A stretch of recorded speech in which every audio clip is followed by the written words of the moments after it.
Hello, stock traders. I hope all of you are having a fine morning. And as we learned in yesterday's market session, that the stock market does not like inflation, especially bad inflation numbers like the CPI data that we saw. And in today's video, I'm going to give you a look at the S&P 500 and different levels to keep in mind with all of this crazy volatility. Some very risk-off levels that you need to keep in mind as you are trading. And I'm also going to give you two stocks, believe it or not, that I like in the midst of all this craziness that I think have a potential to really move up after very bullish insider activity. But before I get going, if you could do me a favor, please hit that most amazing and wonderful like button. Also, if you haven't done so before, please subscribe and turn on those bell notifications so you get notified when a new video comes out. If you want my buy and sell alerts, you need to be a member of my Patreon group. By being a member, you have access to my different insider callouts, and there are lots of great levels within that Patreon that there's something right for you. I hope that you'll check it out. I have a link in the description down below. But let's get going. Okay, so let's go to the S&P 500 and take a look at this crazy day. This crazy candle that we had right here. Boy, this was very, very unfortunate. A huge move down, 4.35% in the S&P 500 after we saw around an 8% inflation mark, but we saw a month-over-month increase.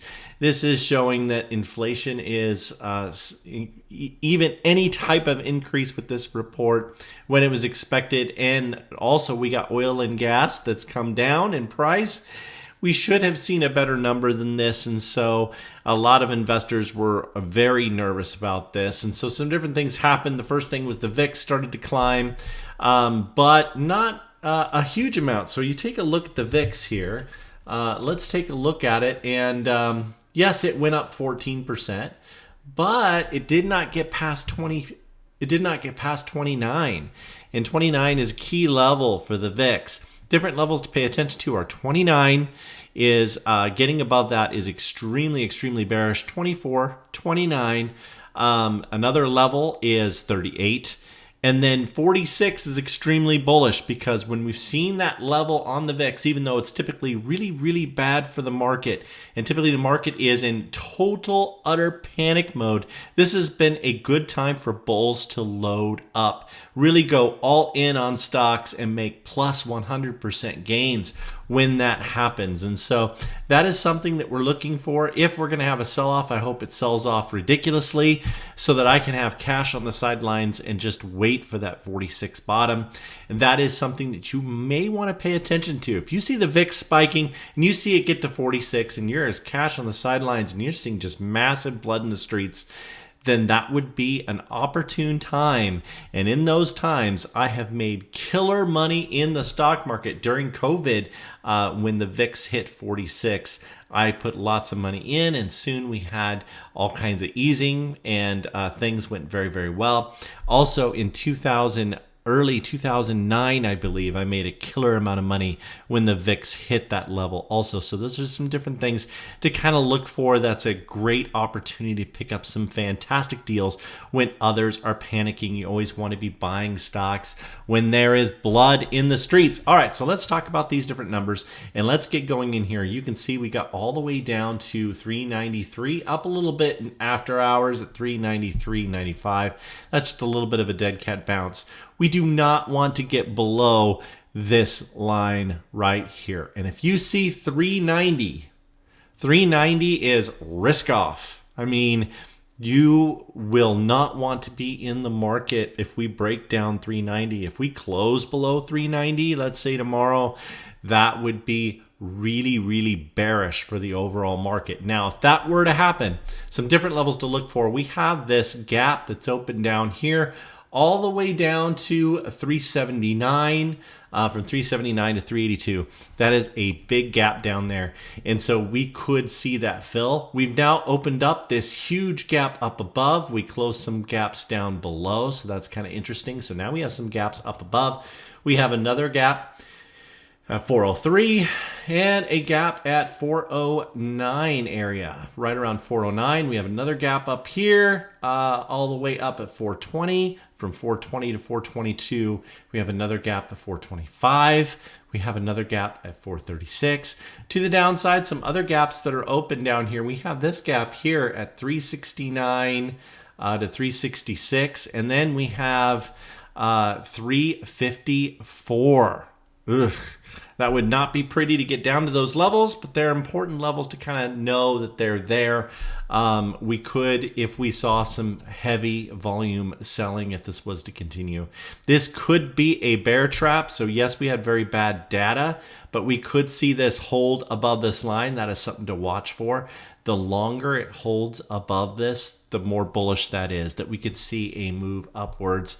Especially if the Fed did not follow through on their threats and did not raise interest rates. I would say if they did a 0.50 rate hike, that would be the market would just go into bull mode again. That would show that again that we're seeing some let off there. I'm expecting a 75 basis point height. Obviously, none of us know what's going to be, but it'll be interesting to see. I wish you all the luck as you trade these different levels. All right, let's get into these two stocks that I like. I actually like them right now. I think that they're going to do very well. They have some great insider activity, and the first is American Outdoor, ticker symbol AOUT. And you can see all kinds of bullish signals are going off here, according to Webull. It's really interesting what they're saying. Head and shoulders bottom, quote unquote, commodity, whatever. Short term, KST, you see that a lot. So there's lots of different bullish factors here. The thing I like about this one is insider activity. So there was very bullish insider activity reported on this in Monday after hours.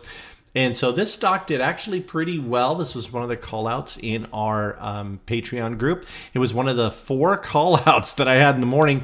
I had one that was for a 25% gain, but sold it as a day trade, just taking that big of a win. That was a big winner. But this is another one that hasn't moved quite as much that I thought I'd talk about right now.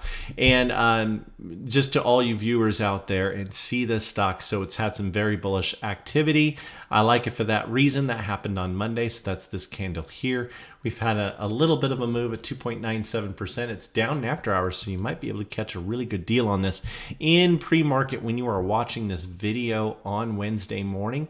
They had earnings, and so that's out of the way. That's nice.